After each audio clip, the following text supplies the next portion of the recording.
to the RunRX podcast, where we talk about all things running. As many runners know, it's 90% mental. So join Coach Valerie and Coach Caroline as we go through the mental side of running. Welcome back to the RunRX podcast. I'm your host, Coach Caroline. I'm here with Coach Valerie. Coach, we were talking recently about focused practice, and when you come into the membership, we really want you, and I'm going to say this, but please don't hang up the podcast when I say we don't want you to run for 3 weeks. Don't freak out. We want you to drill for 3 weeks with focusing on your movement. And during that time, you're still putting time in on your feet, right? Yeah. You're still if as I've said many times in the Tough Love Tuesdays, if I go out and run a mile on the street, and then the next day it's raining and I run a mile on the treadmill, and in my mind and on my selfies I've still run a mile, then it doesn't matter if that same 1,500 steps is going back and forth in my driveway. It's still a mile, guys. We have this weird thought that if I'm drilling, I'm not running. So in those first 3 weeks, we want you to do this, and it takes us probably a week to almost a week and a half to get people to stop. Please stop, because you're just reinforcing that bad behavior. But then after they get, okay, I'm going to stop. They get through it. Sometimes it takes them 4 weeks, right, to get through the 3-week immersion because they're so bent on, I have to keep moving.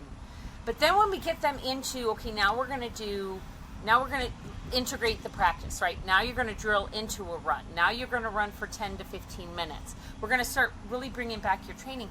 Now they won't run.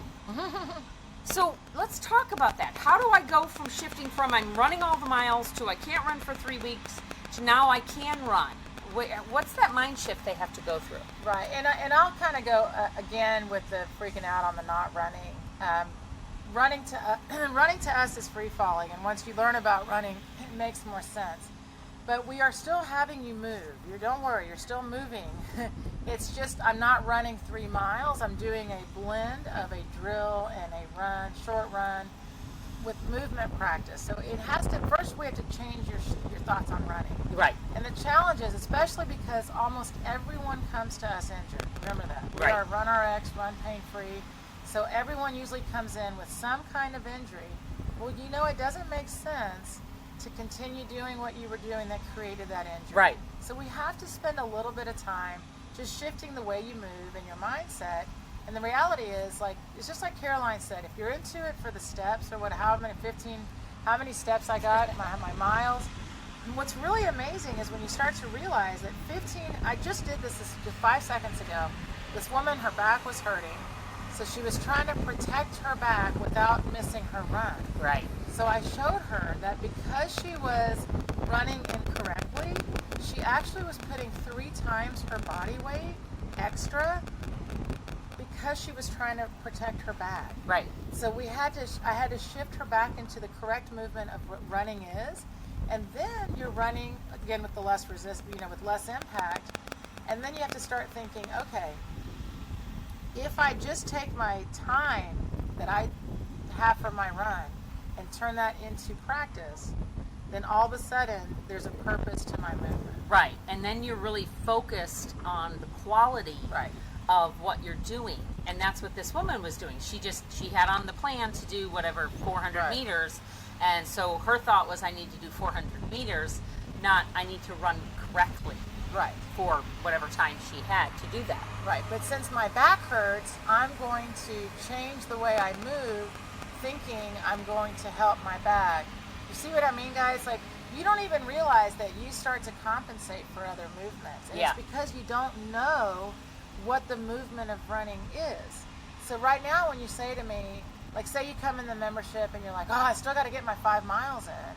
And I'm like, well, I just showed you that in your running. This is important because when you come into the gait, to the RunRX, I send you a gait analysis. Right.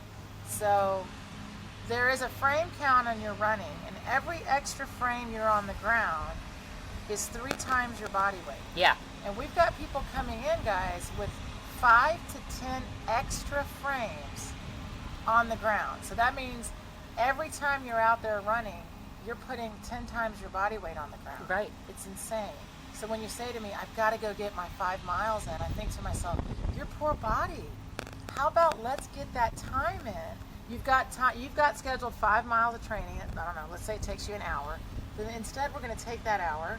Yeah. And we're going to do a focused practice. Right. And then let's break that down to the best part of what we do give you. It will help you learn that it doesn't have to be 1 hour all at once. Right. That's the other thing when you say I have to get my 5 miles in, or I have only an hour, well, let's break that up. Let's break that up into 20 minutes here, 20 minutes there. And then I can do, maybe in that 20 minutes, I'm doing the drills and a little bit of running. But then the next 20 minutes, I'm going to do some sort of, like you showed us a couple of strength moves today. Plank with where I was touching my toes in a plank. And you guys, I don't know if we have, I think we have that on the YouTube channel if you look at the 30-day reboot. Yeah. But then you also did the standing pulls. And I call them hacky sacks, right? When you do it in front, or what were they, donkey kicks or something? Yeah. Anyway, the point was that if you did that for just 10 minutes, now I'm working on strength. Now I'm working on my core. I'm also kind of working on a little bit of my hip mobility because I'm having to bring my hip, I'm not bending over, so I'm strengthening my back. And then the last 20 minutes of the night, maybe I do 10 minutes of a couple more drills, and I do some self-care. The self-care that we always forget to do, guys. And what happens is we don't do the self-care till we're hurting. And I know this because I'm this way all the time. But now that I've gotten older, I'm hurting most of the time, so it reminds me to do my self-care. But I kind of want to challenge us to, if you're going to come into RunRX, or even if you're just going to follow her or follow us on the YouTube channels or whatever, you're already shifting your perception. You've already decided that what we're saying makes sense, that there is a correct way to run, that it is about muscle elasticity and gravity, and if you just kind of use what is naturally given to you by God, source, whatever you want, Buddha, whatever you want to call it, whatever you were born with, you have. And then to be able to, now you know that coming into it, so now you kind of have to trust us. And then it's like a second phase. That's the other reason why I feel like it needs to be a 12-week, why we make you come in for 3 months, is because if you finally trust us. It takes you about 4 to 6 weeks. And I wouldn't even say trust us, because it's not. You trust us. You trust the process. You don't trust yourself. You don't trust yourself to do the work. And we've talked about that. So now you finally have gotten some trust in yourself that you can do this, but now you won't let go again. So what is that second phase? We were talking about that too, where suddenly we talk about our member. Well, I think there's two things that happen. So one, you come in and we're challenging you. You're challenging yourself. All of a sudden, this movement that I've done my entire life, we're all supposed to know how to run. Right? So now all of a sudden, I'm very awkward in my running. It feels very strange and choppy. So I'm, it's like relearning a strange relearning, because it's not a new movement, but it's kind of new to you. So what happens is you spend this time with this learning process, right? And so then as you move into the stages, this is how it really works, honestly, is you come in and let's just take the hour, whether it's 5 minutes at a time, that you're practicing 20 minutes, but let's just say you take your hour, and in the beginning, you're literally like, I'm running for maybe at a time 30 seconds or even 1 minute at a time in between my drill, reset. And then you get into what we call stage 2, which is stage 1 rather, after the 3 weeks. And then all of a sudden I'm like, okay, go out for 5 minutes. And then the person's like, I can't run for 5 minutes, right? We freak out. We go, I was going to diet too. Yeah, but right, because here's what happens, right? But by the way, let me just also say this, because not everyone is the same, and that's the beauty of having this membership. We just had someone who spent the time with doing run 1 minute, walk 30 seconds, and he just ran the Peachtree 10K last weekend and never had to stop at all. Ran the entire 10K. And never in his training had he run more than 1 minute. But you understand that he said to me, when I went to start the run, because I've been learning how to run, I just thought, okay, well, you know how to run. So he ran. Yeah. You see the difference? So we want you to run 10Ks, 20 milers, marathons, whatever you want to do. But you have to tell yourself, I cannot continue doing what it was that got me to that injury point, right? So then we have this fear. Like here I am telling you, first I'm like, no, don't run distance right now. Let me just show you the movement. Okay, now you've got your movement. Now it's like a baby deer. Go be free. And you're all wobbly, you're all wobbly on your legs. And you're like looking, am I doing it? Am I doing it? Am I feeling it? Right. And so then we have people that are like, well, I keep stopping because either my heart rate gets up or I can't breathe, or I'm like, what if I'm not doing it right? So that's the fun part of staying in, is because we're there for those thoughts as well. And what happens is, it's just like Caroline said, you take everything, like, having a community and a coach to guide you is huge, but we think that it's twofold. One is when you start to get into a new movement, and I've got someone telling me every day, here's what you're doing, right. We're giving you that daily practice. It's kind of like when we're like, okay, now go run. You still have a little bit of the fear of, am I going to hurt myself again? Is right. that pain going to come back? Can I do this?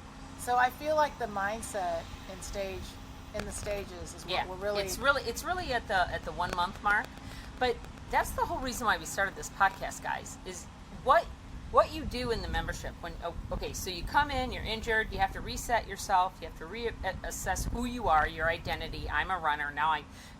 If you're coming in as an injured runner, your identity is already freaking out. I can tell you, as a runner that used to get up at 5 a.m., 4:30, 5 a.m. I ran 6 days a week. I took 1 day off. I ran 6 days a week. But I mean, and then you suddenly can't. Yeah. You freak. Okay, so there's that freaky. I'm freaking right now, especially if you have a race on the thing. Then you finally get over the freak. Now you come back in and you have fear that I'm going to injure myself again. But now it's this mind shift that now maybe I've got to do that race. Now maybe I want to go back to running with my running group, and they don't do what I do. So realize, guys, that that's the whole reason why we started this podcast. That's the whole reason why we turned it from a course into a membership, is you're going to go through these phases, and then you're going to maybe get past the next phase. You're going to run that 10K like our member did, and he's like, this is totally cool. Now, that doesn't mean he's going to go back into his group and stop doing the run a minute, walk in 30 seconds, whatever it was, because he's having fun with that. Who knows? But he did say he's going to start running on his own, right, for some longer distance. And that's the other thing as well, guys, is that let's take the strength aspect of RunRX. It's RunRX, skill, strength, self-care. All three are important. And we're always doing our confessionals on here on our podcast. So I started being a fitness trainer when I was a teenager. Like, I was 18 when I got my first job. And I had never even heard the word stretching. Like, that was silly. Yeah. That's for old people. Yeah. So I really didn't factor in self-care. It was like, man, we're going to work out for an hour. Like, I was an aerobics instructor, and we are going to just go for it. We're going to get our heart rate up, that kind of thing. And then all of a sudden you realize as you start to get older, and myself included, well, my body was like, well, you may not want to stretch, but I certainly need to. Yeah. So usually we're introduced, unfortunately, to self-care through an injury. Right. And being a runner like I was, because I still am, but when I was doing a lot of racing and a lot of running, we would all even laugh about it. Oh, I should do more stretching. Yeah. Yeah. You know what I mean? And so what happens then is you don't have the time for it in your mind, because you're like, man, I don't want to miss. That was my mindset. If I'm going to run for a 10K or run for an hour or whatever it is, then I want to run the whole time. Right. So we also help you change your mindset into, you know what, though? The reality is to be able to run for a long time, meaning a long time in life, not just long distances. Right, a lifetime of running. Yeah, right. It means I have to put the skill, strength, and self-care into it. And so we help you do that, because when you're injured, right? Yeah. Then I'm still getting up at 5 a.m., but I can't go run for 6 miles, but I can do my skill practice, my strength work, and my self-care. Right. And I promise you that as you start to build those little increments of that training, then the running part gets back. When it comes back in, you're more likely to keep in the others. Right. As well. And so talk about that. Talk about that focus practice, because you got injured with your ankle. Right. And during that time period, you couldn't run. But during that time period, you still did stuff to help your ankle. We didn't you didn't get put in a boot, right? No. But this is what we mean by focus. Yeah. You really have to like mentally focus for that period of time. So, and this is the best part, right? Because with RunRX, it's a triangle. So skills at the top, strength and self-care at the bottom, and the strength and self-care balance the skill. And that's important to understand. So when the skill is high, when you're running and everything feels good, you got a little bit of self-care and a little bit of strength, you're good. Yeah. But when you've got the broken ankle or the plantar fasciitis or whatever, so I had a sprained ankle, I couldn't do as much running. So I guess what? My triangle was out of balance. So I had to put more work in the self-care and the strength. So I did hip strength, body weight strength, foot strength. I did a lot of strength work, and then I would do skill work. And by the way, guys, it's the best part of working with me because I've been injured and worked through it. So there's ways to do like banded practice and unweighted practice, so you're still getting the benefit of practicing the running. When I came back to running, when I started running again, I didn't lose my cardio, I didn't lose my fitness, and I certainly hadn't lost my ability to run. So if anything else, I actually came back a little better. Because, think about it, all of us do this, right? Right. We start to not do as much stretching when my calf's not hurting, or I'm not doing my strength stuff because, I only have an hour. So then the only thing good about an injury, I always say that, is it forces you to reset. But as my ankle felt better and I could run more, I was able to rebalance my triangle. Right. So one last thing, this is the last question I have for you. When you're talking about when we first come in, and I know I was one of these people when I met you, I was at least a 5-frame runner. I've gotten a little bit less, working on it every day. But I also had put on weight.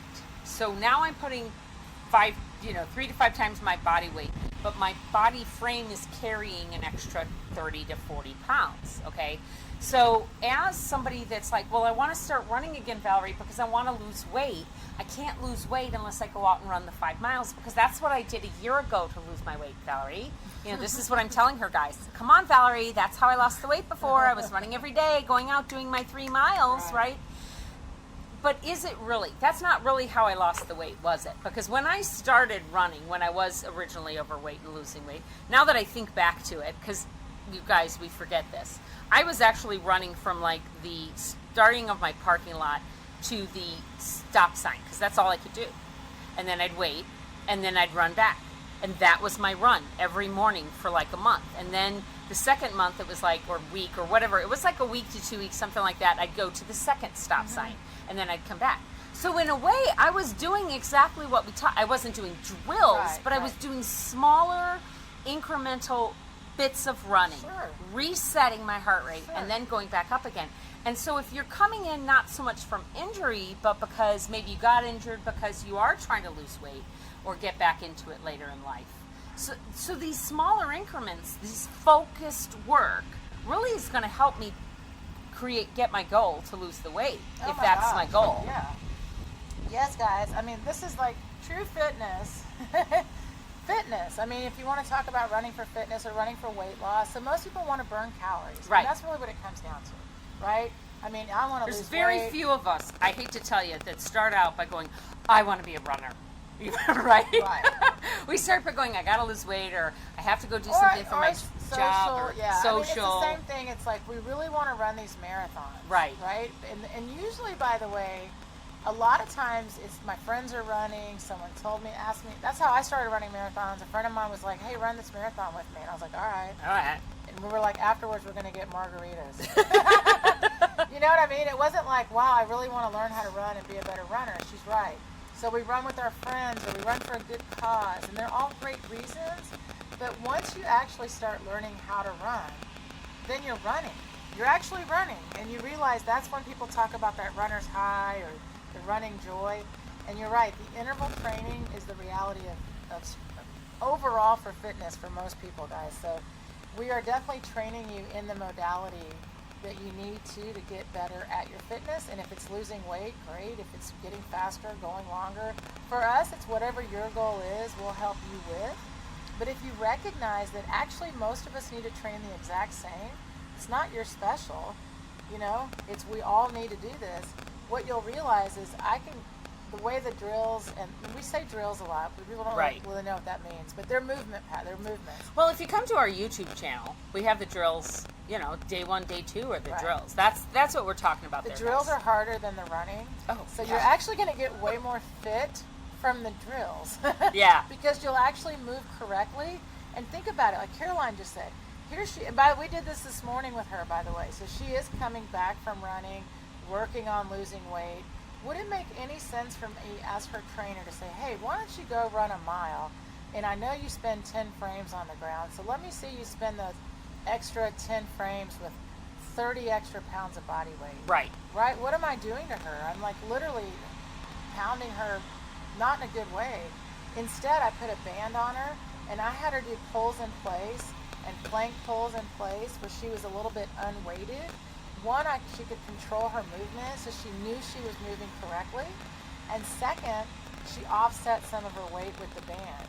And so overall, she got a lot of fitness. Yeah. A lot of fitness, a lot of strength, and a lot of skill. So then when she does go to run, look at her base, and she's building that foundation. All of a sudden, you're like, man, I'm a lot stronger. I can run further. Wow, I have a lot more elasticity. I can go a little bit faster. It all comes together, but only if you spend that time to put it together. So you'd actually be better off. You're always going to be better off starting off that way. And then the interval session of the running is what tends to get longer. And you don't even notice it. All of a sudden, you're like, oh, I can run 5 minutes. I had a woman last week do that. She's been really, really struggling with, she's trying to lose weight, and she's always out of breath. And she kind of like psychs herself out. Because I feel like she'll be like, I'm just going to get to that stop sign. And then she gets there, and I think she mentally... Right. Right? So the other day, she said, oh, you know what? I just decided to go on a different street, I think. She did that. Yeah. And she said, I was able to go further. And she's like, you're right. If I start doing my 1, 2, 3s, which is one of our drills, she's like, if I do my 1, 2, 3s and I start relaxing my upper body, she goes, I was actually able to keep running. Yeah. I mean, it was really cool, but she has spent this whole time with these little bouts of movement. She has built her strength. She has built her self-care. She has the ability. And that's the greatest note to end this on, because that's kind of how we started it, is when you come in and you learn this stuff, or you're working with Valerie, whether you're working with us, through YouTube or whatever, when you have to now go back out there, this is where you need to challenge it. This is where actually we like to say, have fun with it. Okay, I've been running these drills for a while now. Let me see if I can run a mile. Let me see if I can go farther than that one stop sign. Get out of that mindset that now I can only drill. Right. You got to go We back want you to be a runner. Right. That's the goal of everything, guys. Is to enjoy running and to really enjoy what it feels like. Thank you for joining us on the RunRX podcast. If you'd like to know more, join us at www.runrx.fit. And if you have additional questions that you'd like answered on the podcast, email us at support@runrx.fit.